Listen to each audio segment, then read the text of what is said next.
Movie Show, a show where a ninja sneakily finds connections between movies that are coming out this week. The new releases in theaters this week are Limitless, Paul, and The Lincoln Lawyer.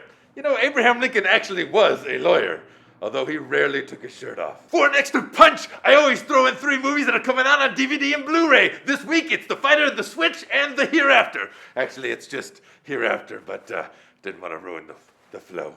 Speaking of flow, now I'm gonna connect all their movies. Limitless! That stars the seldom clean-shaven Bradley Cooper, who's in The Wedding Crashers with the very tubby Vince Vaughn, who's in The Breakup with the smoking Jennifer Aniston, who's in this week's The Switch with Jason Bateman, who I'm actually gonna rule out because he's also in the movie Paul. So from The Switch, I'm gonna take Jeff Goldblum. Big Jeff, he's in The Lost World, Jurassic Park with Julianne Moore, who gives a riveted performance in Boogie Nights with Mark Wahlberg, who's in The Fighter. The Fighter has the ever-adorable Amy Adams. She is really doing good work, folks. She's appeared with Meryl Streep twice and held her own. I'm not gonna pick either one of those movies. I'm gonna pick her most challenging role to date, Amelia Earhart in Night of the Museum, Battle of the Smithsonian, which also featured Bill Hader, who's in Paul. Paul, of course, has Simon Pegg, who we love from Hot Fuzz, which has Jim Broadbent, who we hate from Around the World in 80 Days. Like I said last week, I do watch all Jackie Chan movies for some reason. But thankfully, Around the World in 80 Days also has Cecile de France, who stars in Hereafter.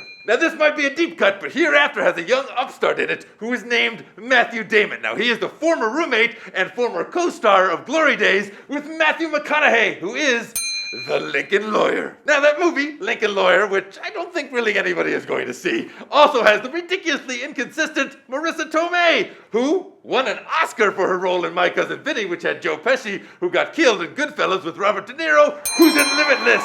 The horse is in the barn, and that's my yard. Post your most interesting movie connections for this week's flicks, and we'll send one random lucky commenter a free t-shirt. How you like those shirkets? I'll see you next week on the Ninja Movie Show, where I always get the final cut. Hiya!